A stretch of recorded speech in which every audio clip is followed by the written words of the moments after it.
আসসালামু আলাইকুম। সবাইকে স্বাগত জানাচ্ছি আমার দেশ মিডনাইট নিউজে। সঙ্গে আছি তামান্না মিনহাজ। শুরুতেই শিরোনাম। লেবাননে ইসরায়েলের নির্বিচার হামলায় 254 জন নিহত, আহত 800। কেউ যেন যুদ্ধবিরতি প্রক্রিয়া নস্যাৎ করতে না পারে, ট্রাম্পকে সতর্ক করলেন এরদোয়ান। যুদ্ধবিরতির লঙ্ঘনের জবাবে ইসরায়েলের রকেট হামলা হিজবুল্লাহর। রিফর্ম আওয়ামী লীগ গঠনে সোহেল তাজ রাজি হননি, জিজ্ঞাসাবাদে জানালেন শিরিন শারমিন চৌধুরী। ভিসা আবেদনে বাংলাদেশিদের সতর্ক করল পশ্চিমা 13 দেশ। দর্শক শুনছিলেন শিরোনাম, এবার জানিয়ে দিচ্ছি বিস্তারিত। লেবাননের বিভিন্ন এলাকায় ইসরায়েলের হামলায় কমপক্ষে 254 জন নিহত ও 8 শতাধিক মানুষ আহত হয়েছে। দেশটির স্বাস্থ্য মন্ত্রণালয় আল জাজিরাকে এ তথ্য নিশ্চিত করেছে। যুক্তরাষ্ট্র ও ইরানের মধ্যে যুদ্ধবিরতি চুক্তির কয়েক ঘন্টা পর বুধবার বৈরুতে এই ভয়াবহ হামলা চালানো হয়। লেবাননের পার্লামেন্টের স্পিকার নাবিহ বেরি নির্বিচারে এই হামলাকে পূর্ণ মাত্রার যুদ্ধাপরাধ বলে মন্তব্য করেছেন। নাবিহ বেরি বলেন, বৈরুতের দক্ষিণ শহরতলি বেকা উপত্যকার বিশাল এলাকা মাউন্ট লেবানন, সিদন এবং দক্ষিণ লেবাননের বেশ কিছু গ্রামে হামলা চালিয়েছে ইসরায়েল। জনবহুল এসব এলাকায় হামলার ফলে কয়েকশো বেসামরিক মানুষ হতাহত হন। পার্লামেন্টের স্পিকার আরও বলেন, আজকের এই অপরাধ আন্তর্জাতিক সম্প্রদায়ের জন্য একটি বড় পরীক্ষা এবং এটি আন্তর্জাতিক আইন, রীতিনীতি ও কনভেনশনের প্রতি এক চরম অবজ্ঞা।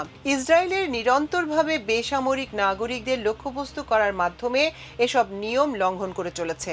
ইসরায়েলের এই ব্যাপক বিমান হামলার আগে হিজবুল্লাহর কর্মকর্তারা বলেছিলেন তারা যুক্তরাষ্ট্র ও ইরানের মধ্যকার যুদ্ধবিরতির প্রতি শ্রদ্ধাশীল এবং ইসরায়েলে হামলা স্থগিত রেখেছেন। হিজবুল্লাহর এ ঘোষণা সত্ত্বেও ইসরায়েলের বিমান বাহিনী মাত্র 10 মিনিটের ব্যবধানে বৈরুত সহ লেবাননের বিভিন্ন এলাকায় 100টি বিমান হামলা চালায়। তেহরান বলে আসছে লেবানন ফ্রন্টও এই যুদ্ধবিরতির আওতায় রয়েছে, যদিও তা নাকচ করে দিয়েছেন ইসরায়েলের প্রধানমন্ত্রী বেনিয়ামিন নেতানিয়াহু। ইসরায়েলের সেনাপ্রধান লেফটেন্যান্ট জেনারেল ইয়ার জমির বলেছেন, কোনো ধরনের আপোষ ছাড়াই হিজবুল্লাহর উপর হামলা অব্যাহত থাকবে। যুক্তরাষ্ট্রের প্রেসিডেন্ট ডোনাল্ড ট্রাম্পের সঙ্গে কথা বলেছেন তুরস্কের প্রেসিডেন্ট রিসেপ তাইপ এরদোয়ান। তুরস্কের প্রেসিডেন্টের কার্যালয় জানিয়েছে, বুধবার দুই নেতার মধ্যে এই ফোনালাপ হয়। এ সময় ট্রাম্পকে তুরস্কের প্রেসিডেন্ট বলেন, ইরানের সঙ্গে যুদ্ধবিরতি প্রক্রিয়াকে নস্যাৎ করার কোনো সুযোগ কোনো পক্ষকে দেয়া উচিত হবে না। এরদোয়ানকে উদ্ধৃত করে তার কার্যালয় আরও বলেছে, একটি স্থায়ী শান্তি চুক্তিতে পৌঁছানোর জন্য 2 সপ্তাহের এই সুযোগ অবশ্যই খুব ভালোভাবে কাজে লাগাতে হবে। যুদ্ধবিরতি লঙ্ঘন করে গত 2রা মার্চের পর লেবাননে ইসরায়েলের সবচেয়ে বড় বিমান হামলার পর এবার দক্ষিণ লেবানন থেকে ইসরায়েলের দিকে রকেট ছোড়া হয়েছে। ইসরায়েলি সেনাবাহিনীর হোম ফ্রন্ট কমান্ড জানিয়েছে, লেবানন সীমান্ত সংলগ্ন শতুলা এবং পশ্চিম গ্যালিলি অঞ্চলের অন্যান্য শহরে বিমান হামলা সাইরেন বাজছে। অবশ্য ইসরায়েলের এই ব্যাপক বিমান হামলার আগে হিজবুল্লাহর কর্মকর্তারা বলেছিলেন তারা যুক্তরাষ্ট্র ও ইরানের মধ্যকার যুদ্ধবিরতির প্রতি শ্রদ্ধাশীল এবং ইসরায়েলে হামলা স্থগিত রেখেছে। হিজবুল্লাহর এই ঘোষণা সত্ত্বেও লেবাননে ইসরায়েলের বিমান বাহিনীর নতুন দফার হামলায় কয়েকশো মানুষ হতাহত হয়েছে। মাত্র 10 মিনিটের মধ্যে বৈরুত সহ বিভিন্ন এলাকায় 100টি বিমান হামলা চালানো হয়েছে। তেহরান বলে আসছে লেবানন ফ্রন্টও এই যুদ্ধবিরতির আওতায় রয়েছে, যদিও তা নাকচ করে দিয়েছেন ইসরায়েলের প্রধানমন্ত্রী বেনিয়ামিন নেতানিয়াহু। প্রায় 20 মাস আত্মগোপনে থাকার পর গত মঙ্গলবার ডিবি পুলিশের হাতে গ্রেপ্তার হন সাবেক স্পিকার শিরিন শারমিন চৌধুরী। আদালতে হাজির করে রিমান্ড আবেদন করা হলে আদালত আবেদন নামঞ্জুর করে তাকে কারাগারে পাঠানোর আদেশ দেয়। এর আগে ঢাকা মহানগর গোয়েন্দা পুলিশের ঊর্ধ্বতন কর্মকর্তারা তাকে প্রাথমিক জিজ্ঞাসাবাদ করেন। জিজ্ঞাসাবাদে সাবেক স্পিকার কিছু কথা অকপটে বলেছেন, আবার কিছু কথা গোপন করেছেন। ডিবির জিজ্ঞাসাবাদে শিরিন শারমিন জানিয়েছেন, 2024 সালের 5ই আগস্ট আওয়ামী লীগ সরকার পতনের পর তিনি ক্যান্টনমেন্টে আশ্রয় নেন। 14ই সেপ্টেম্বর তিনি সেনা হেফাজত থেকে বের হয়ে আসেন। এরপর তিনি উত্তরার 3 নম্বর সেক্টরে এক আত্মীয়র বাসায় ওঠেন।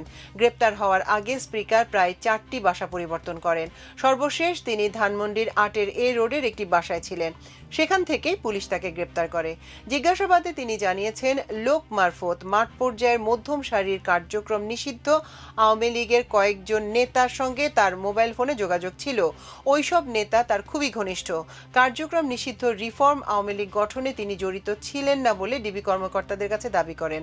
তবে তিনি লোক মারফত শুনেছেন শেখ হাসিনাবিহীন রিফর্ম আওয়ামী লীগ গঠনের জন্য দেশি বিদেশি একাধিক মহল সক্রিয় হয়। সাবেক প্রধানমন্ত্রী তাজউদ্দিন আহমেদের ছেলে সোহেল তাজকে রিফর্ম আওয়ামী লীগ গঠনের প্রস্তাব দেওয়া হয়েছিল। তিনি প্রথমে সরাসরি না করেননি, কিছুদিন সময় নিয়েছিলেন। পরে সোহেল তাজ দলের কোনো দায়িত্ব নেবেন না বলে সাফ জানিয়ে দেন। নাম প্রকাশে অনিচ্ছুক ঢাকা মহানগর গোয়েন্দা পুলিশের এক ঊর্ধ্বতন কর্মকর্তা আমার দেশকে গতকাল বুধবার বিকেলে জানান, ডিবি পুলিশ তাকে প্রাথমিক জিজ্ঞাসাবাদ করেছে। তিনি কিছু কথা বলেছেন, তার কথাগুলো যাচাই বাছাই করা হচ্ছে। যুক্তরাজ্য, কানাডা ও জার্মানি সহ ১৩টি পশ্চিমা দেশ তাদের দূতাবাস থেকে ভিসা ও অন্যান্য কনসুলার সেবা নেয়ার ক্ষেত্রে বাংলাদেশি নাগরিকদের দাপ্তরিক প্রক্রিয়া অনুসরণের আহ্বান জানিয়েছে। গতকাল বুধবার ঢাকায় এসব দেশের দূতাবাস যৌথ বিবৃতিতে এ আহ্বান জানায়। সংশ্লিষ্ট দেশগুলো তাদের হাইকমিশন ও দূতাবাসের ফেসবুক পেজে বিবৃতিটি প্রকাশ করেছে। এতে বলা হয়, ভিসা, পারমিট ও অন্যান্য কনসুলার সেবা পেতে আবেদনকারীদের অবশ্যই নির্ধারিত সরকারি প্রক্রিয়া অনুসরণ করতে হবে। জাল কাগজপত্র ব্যবহার, অবিশ্বস্ত বা লাইসেন্সবিহীন এজেন্টের সহায়তা নেওয়া এবং অননুমোদিত ব্যক্তি বা প্রতিষ্ঠানের কাছে অর্থ প্রদান থেকে বিরত থাকতে হবে। এ ধরনের অনিয়মের কারণে ভিসা প্রক্রিয়ায় বিলম্ব, আর্থিক ক্ষতি, সীমান্তে প্রবেশে বাধা এবং গুরুতর আইনি জটিলতা তৈরি হতে পারে বলে সতর্ক করা হয়েছে বিবৃতিতে। এতে আরও বলা হয়, কোনো দেশের দূতাবাস বা মিশন কোনো এজেন্টের সঙ্গে সংশ্লিষ্ট নয়। ভিসা প্রক্রিয়ায় বিশেষ সুবিধা পাইয়ে দেওয়ার দাবি করে এমন মধ্যস্থতাকারীদের উপর নির্ভর না করার পরামর্শ দেওয়া হয়েছে। আবেদনকারীদের যাচাইকৃত তথ্য সংশ্লিষ্ট দেশের সরকারি চ্যানেলের মাধ্যমে সব কার্যক্রম সম্পন্ন করার আহ্বান জানানো হয়েছে।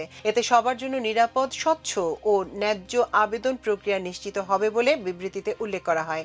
বিবৃতিতে স্বাক্ষর করেছে যুক্তরাজ্য, Canada, Denmark, France, Germany, Hungary, Italy, Netherlands, Norway, Spain, Sweden, Switzerland ও অস্ট্রেলিয়া।